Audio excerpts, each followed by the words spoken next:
Hello everyone. आज हम बात कर रहे हैं आरआरबी पीओ एंड क्लर्क और आरबीआई असिस्टेंट 2023 के लिए हमने टू डू लिस्ट स्टार्ट की है। 60 डेज स्ट्रेटजी का प्लान है एंड आज आपका डे 5 आ गया। देखिए देखते ही देखते आपका 5th डे आ चुका है। इसका मतलब आप 4 दिन कंप्लीट कर चुके हैं।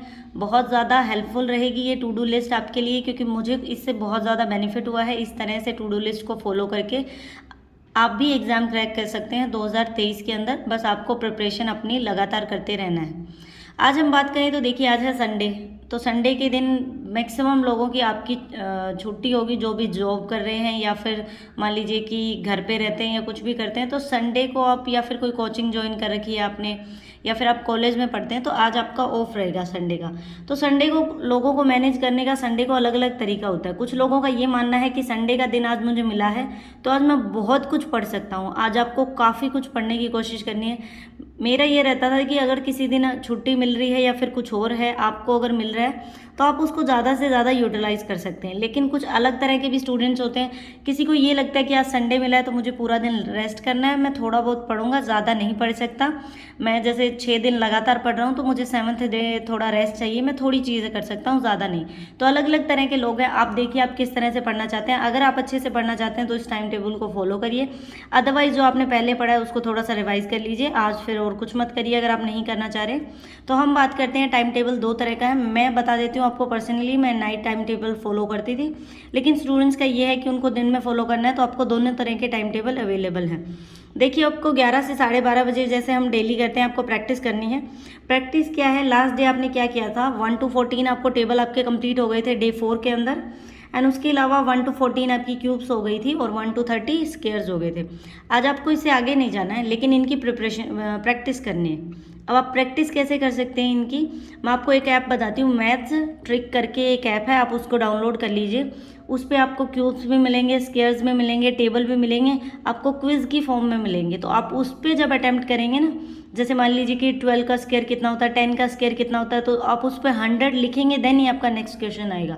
तो इस तरह के आपको 100 to 200 क्विजेज दे रखी हैं और आप उनको दोबारा भी लगा सकते हैं। तो बहुत ज़्यादा हेल्प मिलती है। अगर आप फ्री बैठे हैं फ़ोन में देख रहे हैं, 5 से 10 मिनट या आधा घंटा उसको देखे देखिए, आपकी प्रैक्टिस बहुत अच्छी हो जाएगी। जितना हम याद करेंगे, एक दिन हम प्रैक्टिस को देंगे, आपको फिर उसको अपनी डेली लाइफ में इंक्लूड करना है। आपको अपने डेली टाइम टेबल में कि डेली 10 से 15 मिनट मैं उसको दूँ, उस ऐप को यूज़ करूँ, तो बहुत ज़्यादा हेल्प मिलेगी। मुझे पर्सनली ऐप बहुत अच्छी लगी थी। नेक्स्ट देखिए हम बात करें 12:30 से 2:30 बजे तक आपको क्या करना है। आपको पढ़ना current affair, daily current affair. Current affair का आपको सोर्स पता है, आप स्टडी IQ या फिर क्लाउड से पढ़ सकते हैं, ठीक है, या फिर आपको जो भी पसंद आया आप वहाँ से कर सकते हैं। लेकिन डेली के कम से कम 15 to 16 क्वेश्चन आप करंट अफेयर के करिए, ताकि आपको एग्जाम में इतनी दिक्कत ना हो। मतलब आप प्रिपेयर रहें। एकदम से इतना करंट अफेयर नहीं पढ़ सकते। जब हम डेली का पढ़ते हैं तो भी हमें याद नहीं रहता काफ़ी टाइम तक। तो आप अगर ये सोचिए कि अगर आपके पास सिर्फ महीना है तो आप कैसे प्रिपेयर कर सकते हैं उसको। 2 से 3 बजे का रेस्ट लीजिए। 2:30 से 5:30 बजे तक आपको इंग्लिश करनी है। इंग्लिश में क्या करना है, 1 to 10 रूल्स करने हैं। जैसे आप 7 तक कर चुके थे, 3 नए करने हैं, बाकी सबको रिवाइज करना है। लिख के देखिए उनको। आपको रीडिंग करनी है, आप जितनी बुक से रीडिंग कर सकते हैं या फिर आपने जो मॉक टेस्ट दिया है उनका रीडिंग कॉम्प्रीहेंशन दोबारा सोल्व करके देखिए। जो उसमें वोकैब यूज़ हो रही है आपको उसका मतलब पता होना चाहिए कि ये वर्ड पढ़ा हमने, इसका क्या मीनिंग हुआ। तो जब आप बार बार चीज़ों को रिवाइज करेंगे तो आपके लिए बहुत ईजी होगा इस तरह से इंग्लिश को अटैम्प्ट करना। एकदम से ये मत सोचिए, अगर मैं आपको ये बोल दूँ कि 3 मॉक टेस्ट कर लो या फिर ये कर लो इंग्लिश में, तो एकदम से नहीं कर पाओगे, ये भी नहीं करोगे। थोड़ा थोड़ा करके करोगे, बहुत ज़्यादा इंप्रूवमेंट फील होगी। 5 से 10 बजे तक आप रेस्ट ले सकते हैं। फ़ोन चलाइए, फैमिली के साथ टाइम स्पेंड करिए, अपना डिनर करिए, जो भी आपको करना है। बीच में भी आप अपना थोड़ा थोड़ा टाइम निकाल सकते हैं नहाने के लिए, किसी और चीज़ के लिए, वो आप पे डिपेंड करता है आप कितनी जल्दी इसको फॉलो करते हैं। मोस्ट इंपॉर्टेंट चीज़ मैं आपको एक बताना चाह रही हूँ कि अगर कुछ स्टूडेंट को ये है कि किसी का ये मानना है कि टाइम टेबल ऐसे फिक्स करके नहीं पढ़ा जाता, नहीं पढ़ सकते, तो मैं कभी भी ये नहीं कह रही कि आपको, मान लीजिए कि मैं अगर कह रही हूँ कि आपको 2:30 से 5:30 बजे तक ही इंग्लिश पढ़नी है, तो मैं ये नहीं कह रही कि आप 5:30 बजे तक ही पढ़िए उसको। मान लीजिए कि आपके सिर्फ 7 ही रूल पढ़े गए, आपके 3 और रह गए, तो ये नहीं है कि आपको 5:30 बजे बंद कर देना है। आपका मेन टारगेट ये होना चाहिए कि जो हमें टॉपिक दिया है, जो सिलेबस दिया है कि आज कंप्लीट करना है, वो आपका कंप्लीट होना चाहिए। अगर आप 3:30 बजे तक ही इसको कंप्लीट कर लेते हैं तो ठीक है, बाकी आप टाइम किसी भी चीज़ में मैनेज कर सकते हैं।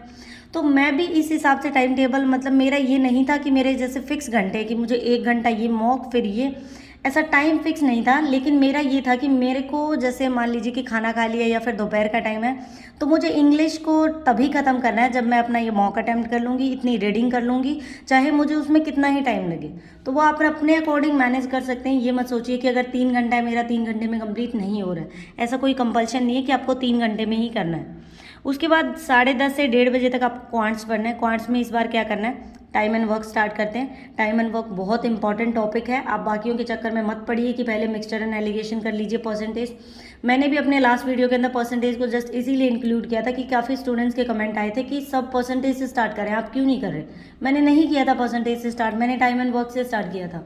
बहुत ज़्यादा हेल्प मिलेगी। इसके साथ आपके 6 टॉपिक स्ट्रॉन्ग हो सकते हैं। टाइम एंड वर्क के साथ pipe and cistern, boat and stream, work and wages, आपका train and time and distance, ये सब में सेम कंसेप्ट यूज होता है। सेम कंसेप्ट मतलब सेम। अगर आपने टाइम एंड वर्क ढंग से कर लिया, आपके सारे चैप्टर अच्छे हो जाएंगे। हम इन चैप्टर्स को एक साथ करने की कोशिश करेंगे ताकि आपकी अर्थमेटिक इंप्रूव हो। एक बार मेरे अकॉर्डिंग चल के देख लीजिए। मुझे पता है आपने बाकी टीचर्स से भी पढ़ा हुआ, उनका भी टाइम टेबल देखा हुआ है, इसीलिए आप मुझे सजेशंस दे रहे हैं कि मैम पहले परसेंटेज कर लेते हैं, पर मेरे अकॉर्डिंग मुझे करवा लेने दीजिए। मुझे पता है इससे बेनिफिट होता है। तो हम करेंगे टाइम एंड वर्क। आपको बेसिक की वीडियो मिल जाएगी टाइम एंड वर्क की, उसको देखिए, चैनल पे ही अवेलेबल है बेसिक की वीडियो। मैं कमेंट सेक्शन में आपको लिंक दे दूंगी इन सब का। उसके बाद जीरो बुकलेट से आपको कंप्लीट करना है। 2 घंटे की वीडियो है जीरो बुकलेट के ऊपर, मैंने कंप्लीट करवाया। उसमें से देखना चाह रहे हैं कोई क्वेश्चन आपका नहीं हो रहा है तो उसमें से चेक कर लीजिए, जीरो बुकलेट में से पढ़ना शुरू करिए। फिर अगर आपका ये कंप्लीट हो जाता है, इसमें 60 क्वेश्चन, आई थिंक 60 या 69, तो उसके बाद आप क्या करिए, संडे का दिन है तो आप थोड़ा ज़्यादा टाइम भी दे सकते हैं अगर पढ़ना चाहें तो। नहीं करना तो मत करिए। राकेश यादव सर की बुक में से 50 क्वेश्चन, फर्स्ट 50 करने, बिल्कुल आसानी से हो जाएंगे। उसकी भी 6.5 घंटे की कंप्लीट वीडियो चैनल पर अवेलेबल है। मुझे पता है क्या क्या इंपॉर्टेंट टॉपिक्स हैं जो आपके लिए हेल्पफुल हैं, इसीलिए मैं उनकी वीडियो बना रही हूँ ताकि आपके लिए बहुत ज़्यादा हेल्प हो। उसके बाद 1:30 से 4 बजे तक आपको रीजनिंग करनी है। रीजनिंग में क्या करना है, 20 पजल्स करिए। सेटिंग अरेंजमेंट मतलब 10 पजल कर सकते हैं, 10 सेटिंग अरेंजमेंट करिए। क्योंकि एक चीज़ नोट करिए, आप अगर एग्जाम के अंदर देखते हैं तो आपकी सबसे ज़्यादा वेटेज किस चीज़ से आ रही है, आपकी सबसे ज़्यादा वेटेज आ रही है पजल्स की वजह से, तो वो आपका स्ट्रॉन्ग होना चाहिए। बाकी के कंपैरिजन में आपको उसको ज़्यादा पढ़ना है। आज एक टॉपिक शुरू करिए, डायरेक्शन का टॉपिक, उसका थोड़ा सा बेसिक देखिए, उसको समझिए, देन फिर उसके क्वेश्चन अटैम्प्ट करिए। आप ये क्वेश्चन कहाँ से अटैम्प्ट कर सकते हैं, आप अड्डा पे सर्च करेंगे गूगल के ऊपर कि डायरेक्शन के क्वेश्चन, मतलब PDF बाय अड्डा, आपको PDF मिल जाएगा, आप वो सोल्व कर सकते हैं। अड्डा इसीलिए प्रेफर करी क्योंकि फ्री में काफ़ी सारा कंटेंट मिल जाता है। क्लियर। उसके बाद 4 से 10 बजे तक की नींद ले सकते हैं, 10:30 भी उठ सकते हैं, आपकी जैसी मर्जी हो। अब बारी आती है डे टाइम टेबल की। चीज़ें वहीं सेम करनी है, बस टाइम अलग होगा। सुबह 5 से 6 आप प्रैक्टिस करिए ऐप से, 6:30 से 8 बजे तक करंट अफेयर करना है डेली का, फिर आप रेस्ट ले सकते हैं। देन 9 से 12:30 आप क्वांट्स करिए, जैसे उसमें बताया कैसे पढ़ना है। 12:30 से 2 बजे तक रेस्ट, 2 से 5 आपको इंग्लिश करनी है। 5 PM to 6 PM रेस्ट करिए।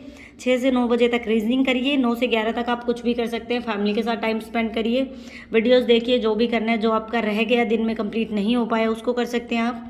और 11 बजे से 5 बजे तक आपको रेस्ट करना है।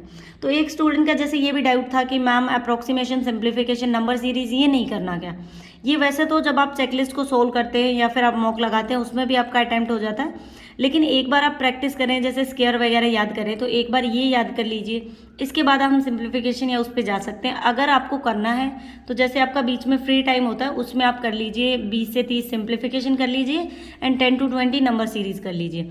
नंबर सीरीज़ का एक जो बेसिक होता है, बेसिक मेथड होता है, मैं कोशिश कर रही हूँ कि हर टॉपिक का एक एक बेसिक वीडियो आ जाए ताकि आपको उस बारे में, टॉपिक के बारे में एटलीस्ट हल्की सी जानकारी हो। तो यहाँ हमारी डे कंप्लीट करते हैं। हमारा चेकलिस्ट, ये टू डू लिस्ट डे 5 की कंप्लीट हो चुकी है। एक मोस्ट इंपॉर्टेंट लाइन आप फॉलो कर रहे हैं, 4 दिन हो गए फॉलो करते हुए, बहुत अच्छी बात है। देखिए वो लाइन है जो हम यूज़ करते हैं, रख हौसला वो मंजर भी आएगा, प्यासे के पास चलकर समंदर भी आएगा, थक कर न बैठे मंजिल के मुसाफिर, मंजिल भी आएगी और मिलने का मज़ा भी आएगा। जब जॉब लगोगे तो ये सब चीज़ें जो स्ट्रगल किया है, बाकी लोग रेस्ट कर रहे थे, आप पढ़ रहे थे, वो चीज़ आपकी वसूल होगी, क्योंकि बाकियों से अगर अलग निकलना है तो बाकियों से अलग करना पड़ेगा। I hope you like the video. Thank you for watching the video.